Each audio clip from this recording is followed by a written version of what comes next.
먼저 서울특별시 시민건강국 박유미 국장님의 2030 건강서울 전략 발표가 있겠습니다. 박유미 국장님을 무대 위로 모시겠습니다. 큰 박수로 맞이해 주시기 바랍니다. 네, 안녕하십니까. 서울시 시민건강국장 박유미입니다. 아침부터 같이 참여해야 되는데 좀 늦게 와서 죄송합니다. 먼저 우리 공공보건의료재단 10주년을 진심으로 축하드립니다. 제가 오늘 말씀드리는 거는 이제 2030 건강 서울 전략이라는 이름으로 우리 공공의료를 강화시키는 내용을 중심으로 말씀을 좀 드리도록 하겠습니다. 그렇습니다. 지금 저희들이 코로나를 겪으면서 보니까 코로나는 누구에게나 차별 없이 오는 부분이지만, 그렇지만 이 코로나가 발생했을 때 가장 큰 피해를 보는 분들이 우리 건강 취약계층이었습니다. 그리고 그분들이 더욱더 우리보다도 훨씬 더 건강 격차가 크게 재난에 있어서는 이제 많은 손해를 본다는 것을 이번에 크게 알게 됐는데요. 그래서 서울시는 약자와 동행하는 새로운 공공의료 건강특별시 서울이란 이름으로 2030을 준비하고 있습니다. 지금까지 있었던 우리 서울시 그 건강 정책의 방향의 변화라든지 격차, 그리고 코로나19로 인해서 우리가 많이 배웠던 그런 부분들, 그거를 통해 가지고 서울시 공공의료 어떻게 나아갈지, 그거와 더불어서 아주 지금 많이 준비하고 있는 보건소 기능과 조직 개편에 관련되어진 얘기로서 서울의 미래를 말씀드리도록 하겠습니다. 네, 2001년도 아니고 2000년도에 공공보건에 관한 법률, 공공보건의료에 관한 법률이 만들어지고 2012년에 공공의료 지원단을 들어가야 되는 부분 자체가 법률이 개정이 됐습니다. 그래서 2012년 저희들이 그전에는 정책실이라는 이름으로 운영되던 부분을 공공의료 지원단의 이름으로 2012년 만들었고요. 그리고 2015년 저희들이 시민건강국이라는 이름으로 개소를 하게 됐습니다. 물론 그 사이에 2015년에 메르스라는 부분이 있고 20년에 지금 코로나가 있는 그 큰 환경의 변화가 있지만, 그것을 이제 잘 해결해 나가기 위해서 지원단과 그다음 조직도 만들어졌고, 그리고 그거에 대한 건강 정책도 많이 바뀌었다고 말씀드릴 수 있습니다. 서울시는 이렇습니다. 총 사망률이 이렇게 한 28% 정도 10년 사이에 감소를 했고요. 그렇지만 기대여명, 특히 건강 기대여명 자체는 2.45세가 증가됐습니다. 굉장히 큰 의미라고 생각을 합니다. 굉장히 힘들고 아픈 사람도 많고 뭔가 격차도 굉장히 많다고 생각을 했으나 사망률은 줄고 건강 기대여명은 올라간 그런 상황입니다. 그것뿐만 아니라 우리가 이제 해결해 나가야 되는 부분 중에서 중요한 부분이 인구에 관한 부분입니다. 10년 동안 우리 서울의 총 인구수가 감소하고 있고, 그렇지만 노인 인구는 증가하고 있고, 노인 인구한테 들어가는 1인당 보건 예산에 들어가는 지출액 자체도 커지고 있지만, 노인 인구 증가에 따라 이 부분으로 보건의료에 관한 많은 예산들이 지출될 것으로 저희들이 생각할 수 있습니다. 코로나19 이전에 저희들이 크게 기후 변화라든지 인구 구조 변화, 사회 환경 변화라고 하는 큰 변화를 이제 직면해서 그거에 대한 대응을 만들고 있는데, 코로나가 같이 이제 결합되다 보니까 저희들이 생각했던 것보다 훨씬 더 크게 사회 경제적으로, 그리고 건강에 대해서 건강 취약계층에 관련되어져서의 피해라든지 영향 자체는 굉장히 컸습니다.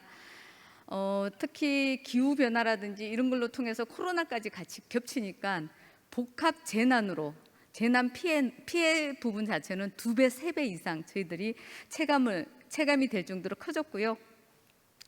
그리고 고령화, 그다음 핵가족화 1인 가구 증가가 됐을 때 코로나가 생기다 보니까 정말 취약계층이라고 하는 부분 자체가 더 눈에 띄게 나타나게 됐고, 그들에 관련되어진 지원 자체가 굉장히 더 필요로 하다는 것들을 알게 됐습니다. 4차 산업혁명이라든지 그거하고 관련되어진 여러 부분을 사회환경적 변화를 겪다 보니 우리가 생각하지 못했던 부분에 대한 또 새로운 건강 취약계층들이 많이 생겼습니다.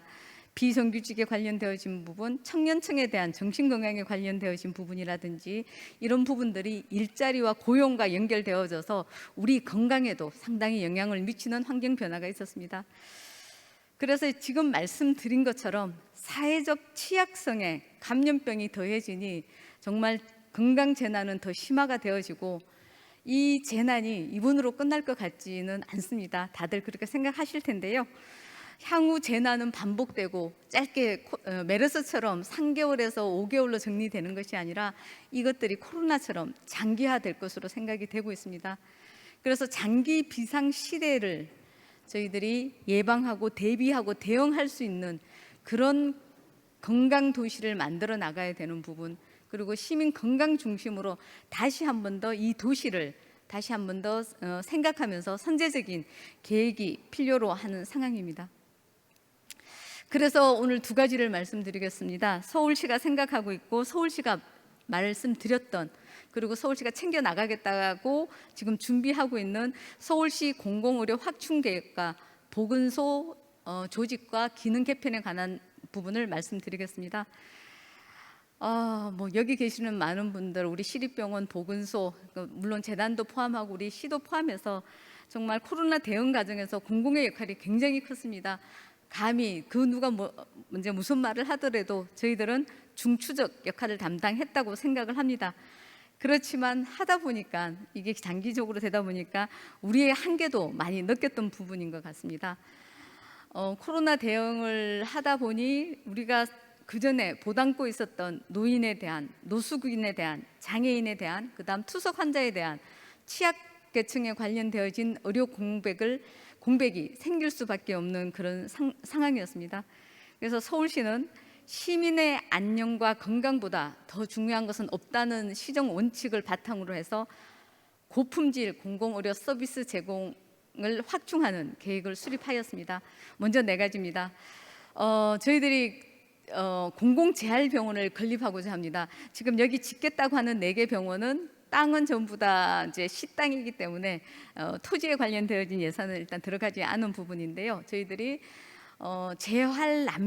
재활난민들이 생겨나지 않고 최소한 만들어 나가고, 특히 재활에 있어서의 또 하나의 생애주기별에 있어서 굉장히 취약하다고 하는 청년 재활 부분을 중심으로 해서 공공재활병원을 건립하고자 합니다.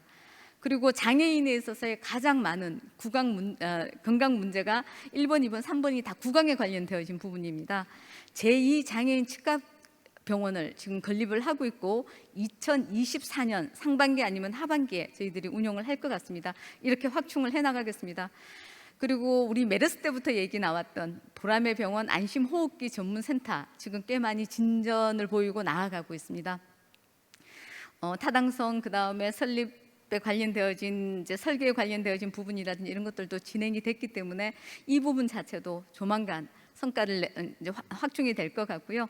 그리고 서울형 공공병원이라고 해서 우리 동남권 서초구 원지동에 지금 현재 운영은 600병상, 필요로 하면 감염병동까지 포함하면 700병상 이상의 규모로 서울형 공공병원을 건립하겠습니다. 강남권에 있어서의 취약계층에 대한 부분뿐만 아니라 위기 대응을 할 수 있는 우리 서울형 공공병원을 하나 더 건립하겠습니다. 그리고 기존에 있던 우리 병원들에 대한 역할과 기능을 확대해 나가겠습니다. 우리 서남병원은 정말 서남권에 있어서의 지역 책임 의료기관으로서 역할을 할 수 있도록 리모델링하고 지원을 해 나가고, 은평병원은 정신질환자들에 대한 만성적으로 입원을 하는 그런 중심이 아니라 최적의 외래 중심의 병원으로 전환을 하고, 그리고 시민의 정신건강을 위한 정신건강 컨트롤 타워를 할 수 있는 많은 역할들이 들어갈 것 같습니다. 지금 저희들이 생각하고 있는 여러 가지 센터들, 정신건강과 관련되어진 센터들이 여기 들어가서 은평병원은 정말 새롭게 날개를 달 것 같습니다. 그리고 이 서북, 북부, 동부병원 기능 역시 생각을 하고 있고 그 부분에 대한 지원을 하고자 합니다.